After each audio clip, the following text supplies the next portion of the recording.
Oremos. Padre Celestial, gracias te damos por tus abundantes bendiciones. Te damos gracias, Padre, porque nos has dado tu palabra, donde podemos entender exactamente lo que está pasando en el mundo, para que nada nos tome por sorpresa.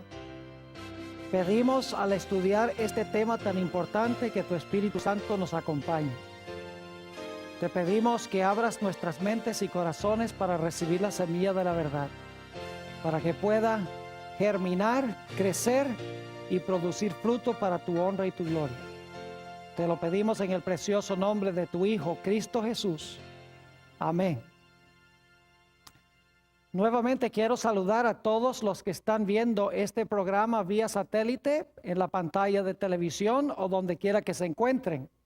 También quiero darle un saludo muy cordial a todos los que han venido aquí al local con el fin de estudiar este tema tan importante que se titula Un cataclismo peor que Katrina. Yo creo que no necesito explicarles qué es Katrina. Es ese huracán terrible que azotó el área del sureste de los Estados Unidos, que inundó la ciudad de Nueva Orleans y mató a más de 1,000 personas. Un desastre que destruyó prácticamente a una ciudad completa. Pero hoy queremos estudiar un cataclismo o una catástrofe mucho más grande que la catástrofe que se realizó en Nueva Orleans. Me refiero al gran diluvio universal en los días de Noé. Ahora, yo quisiera comenzar en Génesis el capítulo 3 y el versículo 15 para colocar el marco de lo que vamos a estudiar en nuestro tema de hoy. El libro de Génesis, el capítulo 3 y el versículo 15. Aquí Dios le está hablando a Satanás. Jesús le está hablando a Satanás. Satanás ha vencido a Adán y Eva, pero Dios le va a decir a Satanás: yo voy a mandar una simiente al mundo y esa simiente te va a hacer la guerra. En el proceso de la guerra tú le vas a herir a la simiente en el calcañar, pero él te va a dar una herida mortal en la cabeza. Dice en Génesis 3:15: y pondré enemistad entre ti y la mujer, y entre tu simiente y la simiente suya. Esta, es decir, la simiente de la mujer, te herirá en la cabeza y tú le herirás a la simiente de la mujer en el calcañar. Ahora, como hemos estudiado, cuando Satanás escuchó estas palabras, él se propuso de que no iba a permitir que viniera esa simiente. Porque él dice: si dejo que venga esa simiente, me va a aplastar la cabeza. Así que desde este momento en adelante, yo voy a impedir que esa simiente venga al mundo. Si no viene, no me va a aplastar la cabeza. Y desde el mismo comienzo de la historia, encontramos que Satanás maniobra para impedir que la simiente venga. El primer ejemplo de esto lo encontramos en Génesis, el capítulo 4, en la historia de Caín y Abel. Y lo que quiero hacer es ir a Primera de Juan 3, a donde se relata la experiencia de Génesis, el capítulo 4. Primera de San Juan, el capítulo 3 y el versículo 12. Primera de San Juan 3 y el versículo 12. Dice aquí: no como Caín, que era del maligno y mató a su hermano. ¿Y por qué causa le mató? Porque sus obras eran malas y las de su hermano justas. Quiero que noten aquí que dice que Caín era del maligno. Es decir, la acción de Caín no fue solamente de él, estaba el maligno detrás de él. Y el propósito era matar a la simiente. Pero como hemos estudiado, cuando Caín mató a Abel, Dios levantó otra simiente para tomar el lugar de Abel. Leamos eso en Génesis, el capítulo 4 y el versículo 25. 4:25 dice: y conoció de nuevo Adán a su mujer, la cual dio a luz un hijo, y llamó su nombre Set, porque Dios, dijo ella, me ha sustituido otro hijo, en realidad en el hebreo dice otra simiente, en lugar de Abel, a quien mató Caín. Así que Satanás dice, yo voy a matar a la simiente, y Dios dice, si tú me matas a la simiente, de donde vendrá la simiente, entonces yo voy a traer otra simiente al mundo. No vas a poder derrotar mi plan matando a la simiente. Así que Satanás decidió implementar un plan B. Otro método para impedir que viniera la simiente, ya que se dio cuenta que matando a la simiente no le servía de nada porque Dios trajo otra simiente. Él se propuso a usar otra metodología. Ahora, el diablo se dio cuenta que en realidad Dios no estaba, estas simientes preliminares no eran la simiente de Génesis 3:15. El diablo se dio cuenta que Dios estaba preparando un linaje, estaba preparando una genealogía de donde finalmente iba a traer a la simiente de Génesis 3:15 al mundo. Así que Satanás dice, bueno, no puedo matar a la simiente porque Dios trae otra simiente cuando mato una, así que voy a usar otro método. Lo que voy a hacer es procurar corromper el linaje, para que el linaje pierda su identidad, para que se corrompa. Y de esa manera, si puedo interrumpir el linaje, entonces de ese linaje no va a venir ningún Mesías, no va a venir la simiente prometida. Así que el diablo se propuso a implementar un segundo plan. Podríamos decirle el plan B. Ahora, antes de hablarles del plan B, necesito leer un pasaje que encontramos en Mateo, el capítulo 24 y los versículos 37 al 39. San Mateo, el capítulo 24 y los versículos 37 al 39. Algunos se preguntarán, pastor, ¿por qué estamos estudiando esta noche la historia del diluvio? Sencillamente porque el Señor Jesucristo, vamos a encontrar, dijo que la historia del diluvio es una ilustración de lo que va a pasar al final de la historia del mundo. Es decir, el diluvio es un evento histórico, pero también es una profecía.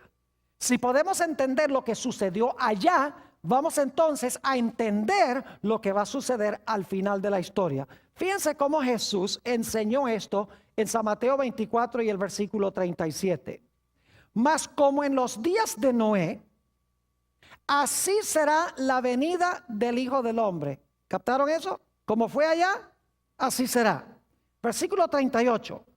Porque como en los días antes del diluvio estaban comiendo y bebiendo, casándose y dando en casamiento, hasta el día en que Noé entró en el arca, y no entendieron hasta que vino el diluvio y se los llevó a todos. Y ahora escuchen, así será también la venida del Hijo del Hombre.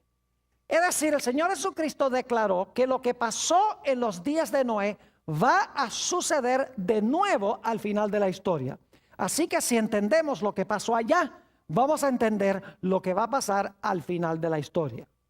Ahora vamos a hablar un poco del plan B de Satanás. El plan A era matar a la simiente. No le funcionó muy bien. Así que Satanás dice, lo que voy a hacer es corromper el linaje de donde va a venir el Mesías. Vayan conmigo a Génesis, el capítulo 6, y vamos a leer los versículos 1 al 4. Génesis, el capítulo 6 y los versículos 1 al 4. Dice, aconteció que cuando comenzaron los hombres a multiplicarse sobre la faz de la tierra, y les nacieron hijas, que viendo los hijos de Dios, que las hijas de los hombres eran hermosas, tomaron para sí mujeres, escogiendo entre todas. Y dijo Jehová, no contenderá mi espíritu con el hombre para siempre, porque ciertamente él es carne, mas serán sus días 120 años. Había gigantes en la tierra en aquellos días. Y también después que se llegaron los hijos de Dios a las hijas de los hombres y les engendraron hijos. Estos fueron los valientes que desde la antigüedad fueron varones de renombre. Encontramos en estos versículos una mezcla entre los hijos de Dios y las hijas de los hombres. Ahora, la mayoría de los eruditos hoy en día creen que los hijos de Dios eran ángeles y que las hijas de los hombres son o eran mujeres humanas de la raza humana. Es decir, hubo una relación sexual entre ángeles y seres humanos que produjo los gigantes, produjeron híbridos que se les llama los gigantes o los nefilim, como dice en hebreo aquí en Génesis el capítulo 6. Ahora, necesitamos entender bien bíblicamente quiénes son los hijos de Dios y quiénes son las hijas de los hombres. Quiero decirles que los hijos de Dios no eran ángeles. Las hijas de los hombres sí eran humanas. Ahora, permítanme mencionarles 3 razones y luego voy a mencionarles una cuarta razón que no es bíblica, pero es importante igual. 3 razones bíblicas por las cuales los hijos de Dios no eran ángeles. Número 1, los gigantes que se mencionan en Génesis 4 no fueron el fruto del cruce entre los hijos de Dios y las hijas de los hombres. Porque dice que había gigantes en aquellos días y también había gigantes después que los hijos de Dios entraron a las hijas de los hombres. Es decir, había gigantes antes de que hubiese los cruces y había gigantes también después. Es decir, los gigantes o los nefilim no eran el fruto de una relación entre ángeles y seres humanos. En segundo lugar, estos gigantes, nefilim en hebreo, se mencionan solamente en un otro lugar en el Antiguo Testamento. Les voy a mencionar la referencia. Números 13:33 dice que en la tierra de Canaán había gigantes cuando Israel iba a entrar en Canaán. Ahora, esos no podrían haber sido ángeles, los mismos ángeles supuestamente que existieron después del diluvio, porque cuando vino el diluvio, todos los gigantes fueron ¿qué cosa? Todos los gigantes fueron destruidos en el diluvio. Así que había gigantes después del diluvio.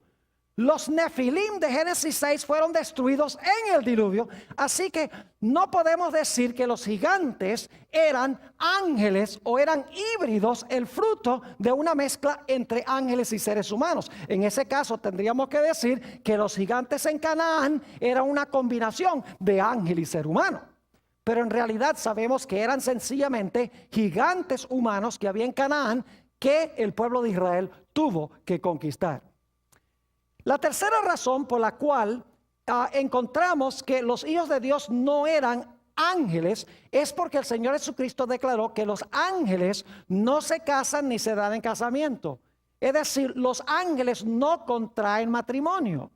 Y por lo tanto, no es posible que los hijos de Dios hayan sido ángeles que se entremezclaron con las hijas de los hombres. Además de eso, la cuarta razón, que no es bíblica, pero es muy importante, yo examiné los expositores de la Biblia, como los grandes reformadores protestantes, Martín Lutero, Juan Calvino, Zwinglio, todos esos grandes eruditos de la palabra de Dios, y todos dicen que los hijos de Dios son los descendientes de Set, es decir, el linaje de los justos. Mientras que las hijas de los hombres son las mujeres que se mencionan en el linaje de Caín. Y se mencionan a 3 de ellas por nombre en el linaje de Caín. Es decir, los hijos de Dios son los fieles del linaje de donde vendrá el Mesías. Las hijas de los hombres representan las malvadas mujeres que están en la genealogía de Caín. Ahora ustedes dicen, Pastor Borg, ¿cómo sabemos eso? Bueno, hay varias razones. En primer lugar, tenemos que mirar el contexto. En Génesis 4 está la genealogía de Caín. En Génesis 5 está la genealogía de Set, que es la genealogía de los justos, el linaje de los justos. Y luego Génesis 6 comienza hablando de hijos de Dios e hijas de los hombres. Fíjense qué interesante. Génesis 4 el linaje de Caín, de los malos. Génesis 5, el linaje de Set, el linaje de los buenos. Y luego Génesis 6 habla de la mezcla entre hijos de Dios e hijas de los hombres. Es decir, los hijos de Dios son los del linaje de Set, mientras que las hijas de los hombres son las mujeres en el linaje de Caín.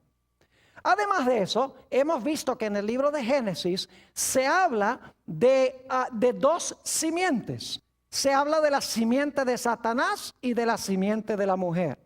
Se habla de los hijos de Dios y las hijas de los hombres. Se habla de Isaac e Ismael. Se habla de Jacob y de Esaú. En cada caso, las dos simientes son seres humanos. No son el fruto de una relación entre un ángel y un ser humano. Las dos simientes son simientes humanas. La única diferencia es que una simiente tiene el carácter de Satanás y la otra simiente tiene el carácter de Dios. Es decir, en Génesis, la batalla entre las dos simientes es la batalla entre los seguidores de Satanás y los seguidores de Dios. Además de eso, en el resto de la Biblia, la expresión hijos de Dios se refiere a los que han recibido a Jesús y se han convertido al Señor. Note lo que dice, por ejemplo, en Romanos el capítulo 8 y el versículo 14. Romanos el capítulo 8 y el versículo 14. Dice aquí lo siguiente: porque todos los que son guiados por el Espíritu de Dios, estos son ¿qué? Estos son hijos de Dios. ¿Quiénes son los hijos de Dios? Los que son guiados ¿por quién? Por el Espíritu de Dios. Y varias veces en el Nuevo Testamento se usa la expresión hijos de Dios para hablar de los que son fieles al Señor. Es decir, tenemos varias razones. En primer lugar, el contexto inmediato de Génesis 4 y 5. En segundo lugar, la idea de las dos simientes en Génesis. En tercer lugar, el significado bíblico de la expresión los hijos de Dios. Y también tenemos lo que dicen los eruditos, que es que los hijos de Dios son los conversos y las hijas de los hombres eran las mujeres malvadas de la genealogía de Caín. Es decir, que cuando dice que se entremezclaron los hijos de Dios con las hijas de los hombres, está diciendo que los conversos, los que eran fieles a Dios, empezaron a casarse con las que pertenecían a la genealogía de los impíos. Empezaron a entremezclarse. Y el resultado fue gigantes. No solamente gigantes en estatura, sino gigantes para hacer el mal. Porque cuando se mezcla el bien y el mal, el resultado es terrible. Por eso Dios le dijo a Israel que no se entremezclara con las naciones de Canaán. Ahora, yo pregunto, ¿por qué quería Satanás entremezclar los hijos de Dios o el linaje de los fieles con el linaje de los infieles? Porque estaba implementando el plan ¿qué? El plan B. Él dice, si yo logro que los descendientes de Caín se entremezclen con los descendientes de Set, los descendientes de Set van a perder su ¿qué? Van a perder su identidad. Y mi linaje se va a tragar el linaje de los hijos de Dios. ¿Y saben que casi sucede así? Yo pregunto, ¿cuántas personas creen ustedes que vivían en este mundo el día antes del diluvio? ¿1,000? ¿5,000? ¿1,000,000? Mis queridos amigos, no cabe duda de que en este mundo había millones de personas antes del diluvio. Entre la creación y el diluvio pasaron 1,656 años. En un mundo donde no había escasez de recursos naturales. En un mundo donde prácticamente no existía la enfermedad. En un mundo a donde Dios había dicho que debían fructificar y multiplicar y llenar la tierra. En un mundo a donde los hombres vivían hasta tener casi 1,000 años. ¿Cuántos hijos puede tener un hombre de 1,000 años? Casi 1,000 años, porque Matusalén murió de 969 años. Imagínense que cuando llegaban a los 400 años todavía eran teenagers. Todavía están un poquito más allá de la adolescencia. podían tener muchísimos hijos, no había infertilidad. Es decir, no cabe duda que había millones de personas en el mundo el día antes del diluvio. Porque la Biblia dice que toda la tierra estaba llena de violencia, toda la tierra estaba habitada. Y sin embargo, escuchen lo aterrador. De los millones que habitaban sobre el planeta Tierra, ¿cuántos permanecieron fieles a Dios? Solamente quedaban 8 personas fieles a Dios. Y todos eran de la misma familia, eran del linaje de Set. Noé es el último personaje que se menciona del linaje de Set. Ahora yo pregunto, ¿qué hubiera sucedido si Dios no hubiera destruido el mundo por un diluvio? Hubiera terminado de corromperse el linaje de donde iba a venir el Mesías o la simiente, y Dios no hubiera tenido a nadie a través del cual traer a la simiente prometida al mundo. Ese era el propósito de Satanás. Era acabar con el linaje, entremezclando a los justos con los injustos. Y el resultado fue estos nefilim, estos gigantes, no solamente en tamaño, sino gigantes en hacer el mal. Y la Biblia dice que antes de que se entremezclaran, había también gigantes. Es decir, los gigantes no eran el fruto solamente de la entremezcla de los justos con los injustos. Ahora necesitamos hablar un poquito sobre lo que sucedió antes del diluvio, que llevó finalmente a este gran cataclismo universal. Notemos en primer lugar la maldad que había en la tierra. Vayan conmigo a Génesis, el capítulo 6 y el versículo 5. Génesis, el capítulo 6 y el versículo 5. Dice, y vio Jehová que la maldad de los hombres era mucha en la tierra, y que todo designio de los pensamientos del corazón de ellos era de continuo solamente el mal. Fíjense las expresiones que se usan. Mucha en la tierra maldad. Dice, todo designio de los pensamientos del corazón de ellos era de continuo solamente el mal. Y fíjense cuál fue el resultado de esto. Versículo 11. Y se corrompió la tierra delante de Dios.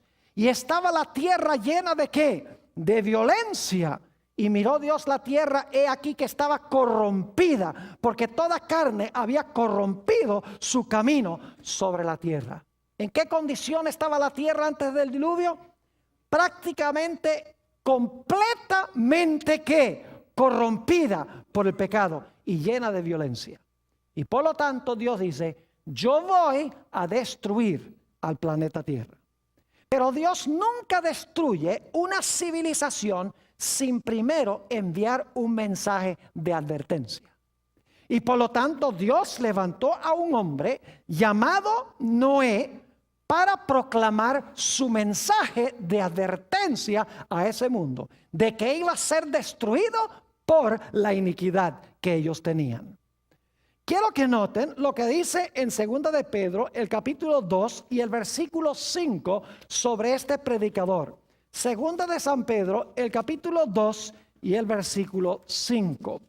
Dice aquí, y si no perdonó al mundo antiguo, sino que guardó a Noé, escuchen bien, pregonero de justicia, es decir, predicador de justicia, el que proclamó la justicia, con otras 7 personas, trayendo el diluvio sobre el mundo de los impíos. ¿Qué fue lo que proclamó o pregonó Noé? Pregonó que era necesario tener ¿qué? Justicia. Noten también lo que dice el libro de los Hebreos, el capítulo 11, y vamos a leer el versículo 7. Hebreos, el capítulo 11 y el versículo 7. Aquí está hablando nuevamente del mensajero que Dios levantó.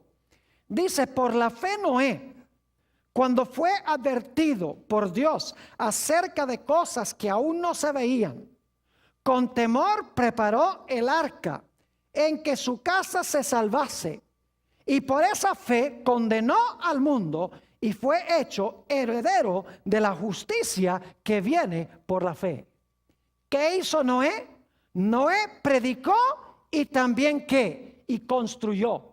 Porque si sencillamente hubiera dicho que Dios iba a destruir el mundo por un diluvio y no hubiera hecho nada, como que la gente no le hubiera creído mucho. Pero si Él predica el mensaje y vive el mensaje haciendo un arca, la gente queda absolutamente sin excusa. Ahora, ¿qué mensaje proclamó Noé? ¿Era un mensaje de amor? Sí. Dios les dijo, Dios ama a esta civilización. Dios no quiere destruirlos. Dios quiere que vivan. Él no quiere la muerte del pecador. Arrepiéntanse de su pecado. Cambien sus vidas por el poder de Dios. Y entonces Dios no va a enviar el diluvio. Pero si no se arrepienten y cambian sus caminos, el diluvio vendrá. ¿Cuánto fruto tuvo el mensaje de Noé? De millones de personas, solamente su familia recibió el mensaje. Vivimos en un mundo hoy a donde la gente cree que la mayoría está con Dios. ¿Sabe usted que en la Biblia la mayoría nunca ha estado con Dios? Es la minoría la que está con Dios. Algunas personas dicen, ¿cómo es que los adventistas pueden tener razón cuando ellos dicen que se debe guardar el sábado cuando casi todo el mundo guarda el domingo? ¿Ve? La gente se rige por las mayorías y no por lo que enseña la santa palabra de Dios. El mensaje de Noé no fue un mensaje blandito, no fue un mensaje suave, no era un mensaje, bueno, Dios ama a todo el mundo, Dios no va a destruir a nadie, todo va a andar bien, no se preocupen. Él predicó justicia, dijo, arrepiéntense y cambien sus caminos porque la destrucción vendrá. Ahora escuchen bien, el mensaje de Noé no fue un mensaje fácil. ¿Saben por qué? Les voy a compartir algunos datos, no los vamos a leer, pero solamente se los voy a compartir, están en su lista de textos. Según Génesis 2, 5 y 6, la tierra al principio era regada por un vapor que subía de la tierra. Es decir, no había llovido antes del diluvio nunca. La tierra no era regada por lluvia, sino que era regada por un vapor que subía de la tierra. Génesis 2, 5 y 6. Y algunos dirán, pero pastor, ¿cómo llegó a estar esa agua debajo de la tierra para que pudiera salir como un vapor? Bueno, en Génesis 1 y el versículo 2 nos dice que este planeta estaba cubierto de agua antes de la creación. Y en Génesis 1:7 nos dice que Dios tomó parte de esa agua y la puso debajo de la tierra y tomó otra parte del agua y la colocó encima de la tierra y eso llegó a ser la atmósfera. Es decir, el agua que cubría el planeta, Dios tomó parte y la colocó arriba y tomó parte del agua y la colocó abajo. El agua que colocó bajo la tierra era la que subía para regar la tierra como un vapor. Cuando Dios trajo el diluvio a este mundo, Dios no tuvo que inventar agua. Dios no tuvo que crear agua. Lo único que tuvo que hacer fue abrir las ventanas del cielo a donde había colocado el agua arriba y traer el agua que está debajo de la tierra, las fuentes del gran abismo, y traer el agua que estaba abajo para nuevamente cubrir el planeta. Es decir, el agua que puso arriba y abajo, ahora Dios en el diluvio trae el agua de arriba y trae el agua de abajo y nuevamente llena el planeta como era antes del diluvio. Ahora ustedes pueden imaginarse cuán ilógico era el mensaje de Noé. Cuán absurdo, cuán anticientífico. Imagínense predicando que Dios va a traer un diluvio, va a llenar la tierra con agua cuando nunca había llovido. De que Dios iba a traer agua del cielo y se iba a llenar el planeta con agua. Yo me imagino a los científicos, a los historiadores, inclusive a los psicólogos diciendo, este hombre está loco porque nunca ha llovido. Esto es científicamente imposible. Pero como leímos en Hebreos 11 y el versículo 7, Noé tenía fe. ¿Saben lo que es fe? Es muy sencillo. Dios habla algo, yo creo lo que Dios dice y actúo a base de lo que dice. Es decir, fe no es creer lo que Dios dice. Fe es creer lo que Dios dice suficientemente como para hacerlo. Dios le dice a Noé, Noé, voy a mandar un diluvio. Esa es mi palabra. Te prometo que voy a mandar un diluvio. ¿Y qué hace inmediatamente Noé? No se sienta y dice, ay, gracias Señor por esta revelación, te lo creo. No. Inmediatamente, ¿qué hace? Él y sus hijos van y empiezan a cortar árboles y sacan los clavos y sacan los martillos. Porque cuando ellos oyen la palabra de Dios, actúan y obedecen lo que Dios dice. Eso es tener fe. Eso demostró que ellos creían el mensaje que estaba proclamando Noé. Por eso dice que por su fe condenó al mundo. Noé invirtió todo lo que tenía en el arca. Todo su tiempo, todos sus talentos, todo su dinero, todas sus energías, las dedicó para construir el arca. Y cada martillazo que Noé y sus hijos dieron sobre esa arca indicó que ellos creían el mensaje que Dios había dado y que en serio Dios iba a mandar un diluvio sobre el mundo. Ahora, ¿saben ustedes que el mensaje de Noé fue acompañado por el poder del Espíritu Santo? Note lo que dice Génesis, el capítulo 6 y el versículo 3. Génesis, el capítulo 6 y el versículo 3. Y dijo Jehová, no contenderá mi espíritu con el hombre para siempre, porque ciertamente él es carne, mas serán sus días 120 años. ¿Qué estaba haciendo el Espíritu Santo a medida que Noé proclamaba su mensaje durante los 120 años? Dice que el Espíritu Santo estaba haciendo ¿qué cosa? Estaba contendiendo con toda carne. Es decir, estaba luchando con la gente para que la gente escuchara el mensaje de Noé y lo recibiera, lo aceptara. Es decir, el mensaje de Noé no fue solamente un mensaje aislado de él, sino cuando proclamó el mensaje, lo proclamó con poder, porque iba con la convicción del Espíritu de Dios. Y lo interesante es que a pesar de que Noé predicó 120 años, solamente su familia creyó y aceptó el mensaje que Dios estaba dando a través de Noé. De los millones de personas, solamente 8 creyeron que Dios iba a mandar un diluvio y aceptaron el mensaje aparentemente absurdo y anticientífico de Noé. Finalmente llegó el momento en que se debía entrar al arca. Y fíjense qué maravilloso es Dios. No solamente Dios a través de Noé proclamó un mensaje de juicio, de que Dios iba a venir en juicio, un mensaje de que Dios quería salvar a esa civilización, un mensaje acompañado por el poder del Espíritu Santo, sino que Dios hizo un maravilloso milagro. Note lo que dice Génesis 7 y los versículos 8 y 9. Génesis el capítulo 7 y los versículos 8 y 9. Está hablando sobre los animales y dice lo siguiente: de los animales limpios y de los animales que no eran limpios, y de las aves y de todo lo que arrastra sobre la tierra, de 2 en 2 entraron con Noé en el arca, macho y hembra, como mandó Dios a Noé. Ahora, en la versión de Hollywood del diluvio, aparecen los hijos de Noé por allá cazando animales y alándolos duro para que vengan al arca. Pero en la versión bíblica dice que los animales vinieron de 2 en 2 a Noé en el arca y entraron en orden al arca. Es decir, los animales obedecían a Dios y los seres humanos no.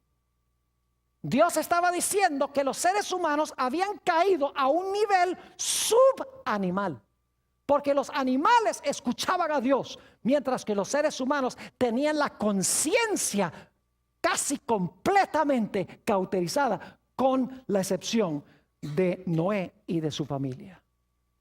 Ahora me imagino a Noé parado en la puerta del arca. Todos los animales han entrado, su familia está dentro. Y viene la última invitación. Pero los que están fuera del arca se burlan, dicen: esto es anticientífico, esto no va a pasar. ¿Y saben lo que sucede luego? Noten lo que dice Génesis, el capítulo 7 y el versículo 16. Génesis, el capítulo 7 y el versículo 16.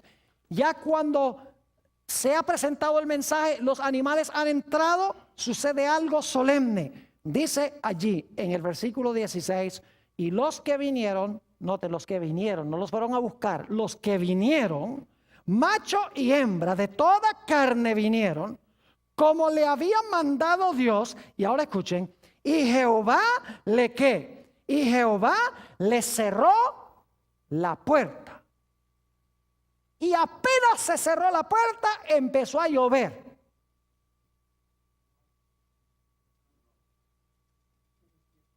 Ah, no, si están despiertos, ¿ah?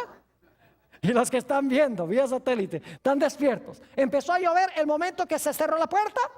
No, ¿cuánto tiempo pasó? Vamos a leerlo. Génesis, el capítulo 7 y el versículo 10. Génesis, el capítulo 7 y el versículo 10. Algo muy interesante sucedió. La puerta se cerró, pero no cayó la lluvia enseguida. Dice en el versículo 10. Y sucedió que al séptimo día, las aguas del diluvio vinieron sobre la tierra. ¿Cuánto tiempo pasó entre cuando se cerró la puerta y cuando empezó a llover? Pasaron 7 días. Yo pregunto, durante esos 7 días, ¿los justos estaban vivos dentro del arca? ¿Los impíos también estaban vivos? Claro que sí. ¿Los salvos estaban salvos? ¿Y los perdidos estaban perdidos? Claro que sí. Vivos. Pero el destino ya había sido decidido cuando la puerta ¿qué? Cuando la puerta se cerró. Es decir, los impíos no se perdieron cuando empezó a llover. Los impíos se perdieron cuando Noé terminó de predicar y la puerta fue cerrada por Dios. Ahora yo quiero que ustedes se imaginen qué habrá pasado. ¿Ustedes creen que la fe de Noé y su familia fue severamente probada? Imagínense ustedes, pasa un día, nada, 2 días, nada, 3 días, nada, 4 días, nada, 5 días, nada, 6 días, nada. Yo me imagino que Noé y su familia estarían pensando, ¿será que le entendimos mal a Dios? ¿Será que Dios no va a cumplir su palabra? Posiblemente preocupados.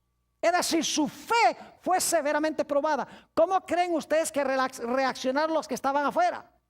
Cada día se volvieron más violentos, cada día más seguros de sí mismos, cada día diciendo, ve ese loco con su familia y con todos esos animales ahí en ese barco.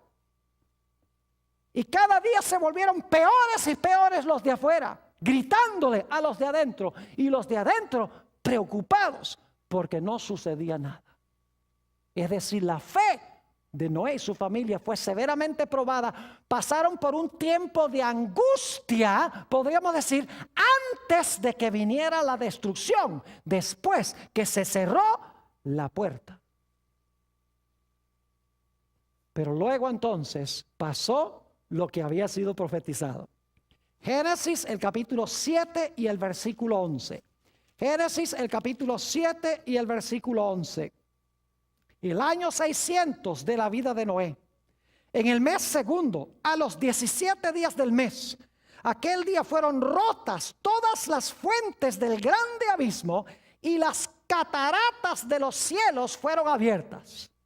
El agua que Dios había colocado bajo la tierra y arriba en el cielo, ahora Dios baja el agua y sube el agua y llena el planeta como estaba antes de la creación.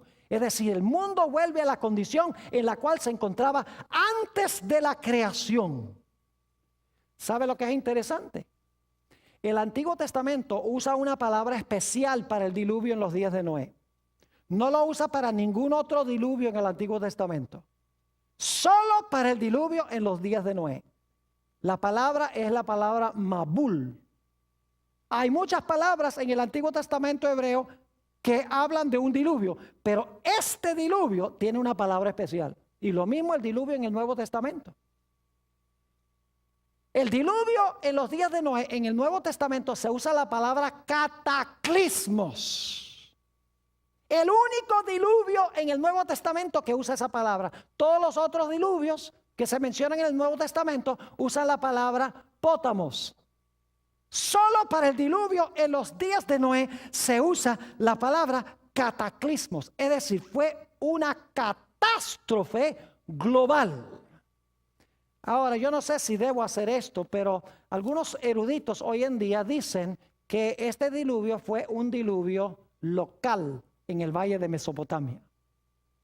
Yo tengo aquí una lista, no puedo compartirlos todos porque el tiempo apremia, que indican que este fue un diluvio global, fue un diluvio universal. En primer lugar, los autores del Nuevo Testamento enseñan que fue global. En segundo lugar, dice que toda la tierra estaba llena de violencia. En tercer lugar, si fue un diluvio local, ¿para qué construir un barco? Podrían haber emigrado a otra parte. Además de eso, si el diluvio fue local, las especies podrían haber emigrado a otro sitio. ¿Por qué fue necesario preservar las especies si fue un diluvio local? Dice ahí en Génesis que todas las cosas vivas que Dios había creado fueron destruidas en el diluvio. Se dice que todos los altos montes fueron cubiertos de agua. Dice, toda carne murió, cada hombre murió. Dice, solamente Noé y su familia quedaron. Además de eso, cuando Noé mandó las aves no encontraban a dónde posarse. Si hubiera sido un diluvio local, hubieran seguido volando y hubieran conseguido a dónde posarse. Además de eso, el arco iris fue señal de que Dios no iba a mandar otra vez un diluvio global. Si el diluvio fue local, entonces Katrina hace que Dios sea mentiroso, porque ese fue un diluvio local. El hecho de que Dios da un arco iris indica de que este fue un diluvio universal, y Dios dice, no voy a llenar otra vez toda la tierra, todo el planeta de agua. Además de eso, todas las naciones tienen recuerdos de un diluvio. Casi todas las civilizaciones del mundo tienen historias de un diluvio global que destruyó la tierra. Además de eso, el registro fósil, el registro de los fósiles indica de que hubo una catástrofe global. Es decir, este fue un cataclismo mundial. Y dice en Génesis 7 y el versículo 21 al 23, Génesis 7 y el versículo 21 al 23, y murió toda carne que se mueve sobre la tierra, así de aves como de ganado y de bestias, y de todo reptil que se arrastra sobre la tierra, y todo hombre. Todo lo que tenía aliento de espíritu de vida en sus narices, todo lo que había en la tierra murió. Así fue destruido todo ser que vivía sobre la faz de la tierra, desde el hombre hasta la bestia, los reptiles y las aves del cielo, y fueron raídos de la tierra. Y ahora escuchen bien, y quedó solamente ¿quién? Noé y los que con él estaban en el arca. ¿Cumplió Dios su palabra? ¿Destruyó totalmente al mundo por un diluvio? Absolutamente.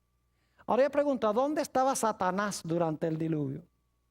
Todos los impíos, ¿qué pasó con todos los impíos? Todos los impíos se murieron. ¿Y los justos a dónde estaban? Sanos y salvos dentro del arca. ¿Satanás murió? No. Satanás fue obligado a permanecer aquí en el planeta. En el libro Patriarcas y Profetas, que es uno de mis mejores favoritos comentarios del Antiguo Testamento, en la página 88 dice esto: el mismo Satanás, obligado a permanecer en medio de los revueltos elementos, temió por su propia existencia. Es decir, le tocó a Satanás quedar atado en un mundo completamente destruido por el diluvio y sin tener a nadie de los suyos con él, porque todos estaban ¿qué? Porque todos estaban muertos. Y después que Noé y su familia salieron del arca, salieron a un mundo que había sido completamente limpiado del pecado y los pecadores. Ahora, ¿saben ustedes que todo este panorama que yo les he pintado de Génesis se va a repetir de nuevo?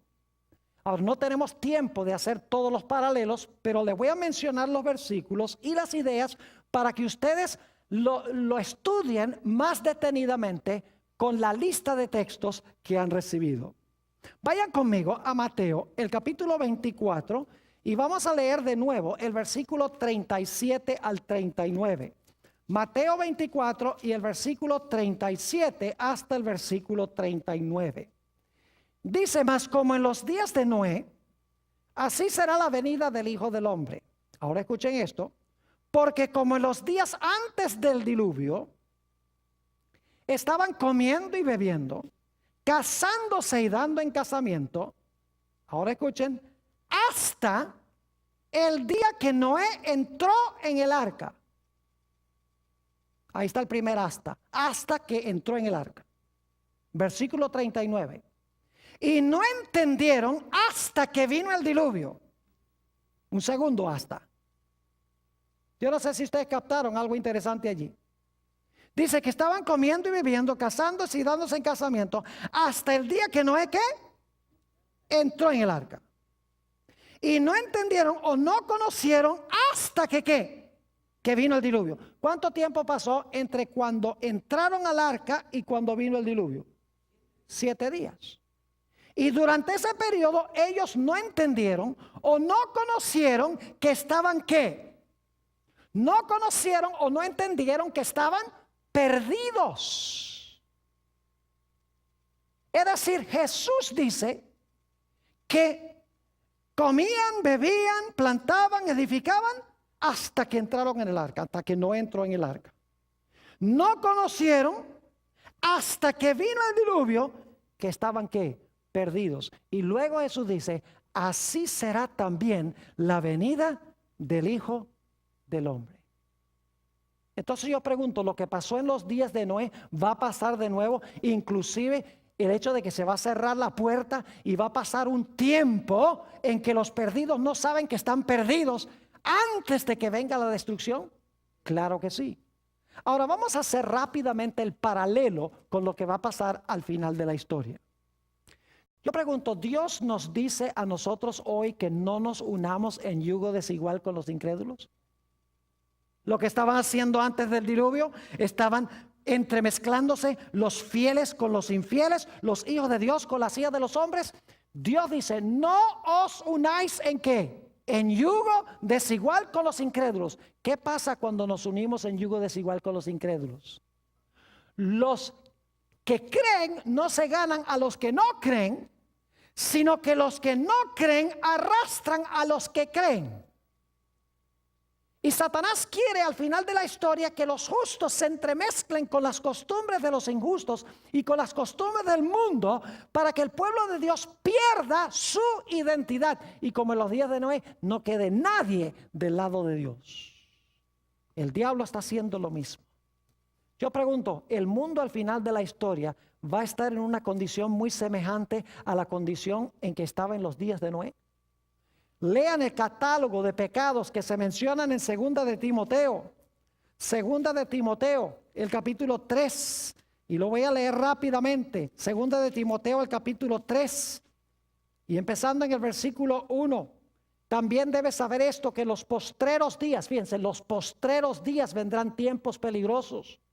Porque habrá hombres amadores de sí mismos, avaros, vanagloriosos, soberbios, blasfemos, desobedientes a los padres, ingratos, impíos, sin afecto natural, implacables, calumniadores, intemperantes, crueles, aborrecedores de lo bueno, traidores, impetuosos, infatuados, amadores de los deleites más que de Dios. ¿Estamos viviendo en esa clase de mundo hoy? Claro que sí. Y sin embargo dice que tendrán, ¿qué cosa? La apariencia de la piedad, pero negarán la eficacia de ella. A estos evita. El mundo está ahora en la condición en la cual se encontraba antes del diluvio.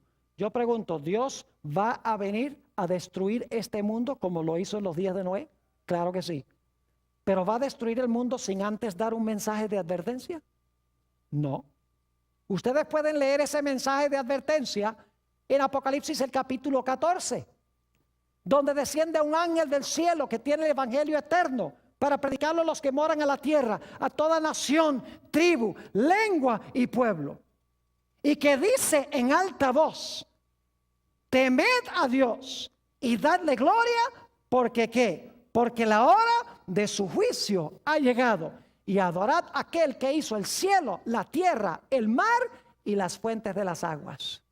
Es decir, Dios envía al mundo un mensaje poderoso para avisarle al mundo que ha llegado la hora del juicio y que pronto vendrá la destrucción. Yo pregunto, ¿ese mensaje irá acompañado del poder del Espíritu Santo? Escuchen bien lo que les voy a decir, no tenemos tiempo de leerlo. Pero inmediatamente después del mensaje del tercer ángel, porque son tres, inmediatamente después que se presentan los mensajes de los tres ángeles, que es el último mensaje de Dios al mundo, se ve una escena a donde el Hijo del Hombre está sentado sobre una nube y tiene en su mano una hoz aguda y va a cosechar la tierra, porque la mies está madura y porque las uvas están maduras. ¿Saben ustedes qué era lo que maduraba la cosecha en los tiempos bíblicos? Lo que maduraba la cosecha era la lluvia tardía, que representa el Espíritu Santo. Es decir, los mensajes de los tres ángeles van acompañados del poder del Espíritu Santo y van a hacer lo mismo que hizo el mensaje de Noé en los días antes del diluvio. Van a polarizar el mundo. Algunos van a recibir el mensaje, otros van a rechazar el mensaje. La mayoría lo va a rechazar. La minoría los va a aceptar. La mayoría va a decir que el pueblo de Dios está loco. Que el pueblo de Dios, cuando dice que Cristo va a venir en las nubes, que eso es imaginario, que eso no va a pasar. Pero el pueblo de Dios seguirá predicando. Y el mundo se va a polarizar en dos grupos como resultado del mensaje acompañado del poder del Espíritu Santo. Yo pregunto, cuando termine de predicarse el mensaje, ¿se va a cerrar la puerta? Y ustedes conocen en la parábola de las 10 vírgenes. Dice que cuando el esposo vino, la puerta se ¿qué? La puerta se cerró. En Apocalipsis, el capítulo 15 y el versículo 5 al 8, que no vamos a leer, dice de un tiempo cuando ya la gente no va a poder entrar al santuario para confesar sus pecados, porque el Señor Jesucristo habrá concluido su obra sumo sacerdotal. Y en Apocalipsis 22:11 dice que cuando Jesús cierre su ministración, cuando se termine de predicar con el poder del Espíritu Santo, dice que el que es injusto va a seguir siendo injusto. El que es sucio va a seguir ensuciándose. El que es santo va a seguir santo. Y el justo va a seguir justo. Es decir, la puerta de la oportunidad se va a cerrar. Y yo pregunto, después que se cierre la puerta, ¿enseguida va a venir la destrucción? No. La Biblia dice que después que se cierre la puerta, vendrá un tiempo de aflicción cual no se ha visto nunca jamás en la historia del planeta Tierra. Lo dice en San Mateo 24, 21 y 22. ¿Creen ustedes que la fe del pueblo de Dios será severamente probada durante ese periodo? Parecerá que Dios ha abandonado a su pueblo. Pero el pueblo de Dios continuará siendo fiel a Dios, confiará en Dios, mientras que los mundanos cada día se van a volver más y más violentos y altaneros en contra del pueblo de Dios. Ya cuando el tiempo de angustia venga, ya todo el mundo habrá decidido estar en un lado o en otro lado, porque la puerta se habrá cerrado. Y luego entonces vendrá la destrucción global. Jeremías vio esta destrucción global. Jeremías 4 y el versículo 23. El profeta vio este momento cuando Cristo venga. Dice, miré la tierra y he aquí que estaba ¿qué? Desordenada y vacía. Y miré los cielos y no había en ellos ¿qué? Luz. Es decir, cuando Cristo venga, la tierra va a volver a la condición de desorden que tenía antes de la creación y que tenía cuando vino el diluvio. Porque en el diluvio el planeta se llenó de agua y se puso oscuro como antes de la creación. Es decir, el mundo va a regresar a esa condición. Y yo pregunto, ¿dónde va a estar Satanás? Durante los 1000 años, ¿a dónde va a estar Satanás? ¿Cuántos impíos va a tener cuando Cristo venga? ¿Cuántos seguidores va a tener Satanás vivos? Ninguno. Porque dice en Apocalipsis 25, el resto de los muertos no tornaron a vivir, sino hasta que se cumplieran los 1000 años. Igual que en el diluvio, todos los seguidores de Satanás van a estar muertos.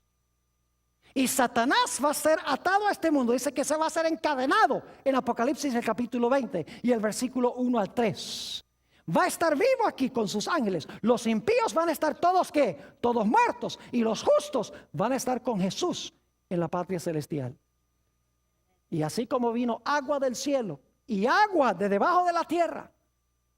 Segunda de Pedro el capítulo 3 dice que ya no será agua, sino que vendrá un lago de fuego de arriba y un lago de fuego de abajo que destruirá la tierra, purificará la tierra, limpiará la tierra del pecado y pecadores.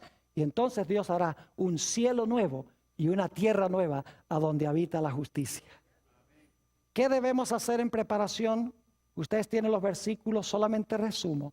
Jesús viene pronto. Jesús dijo que debemos velar. Segundo lugar, debemos orar. En tercer lugar, debemos trabajar con amor por otros, compartir nuestro alimento, compartir nuestra ropa, etc. Debemos estar listos. Debemos usar nuestros talentos para gloria de Dios y debemos ocuparnos hasta que Él venga.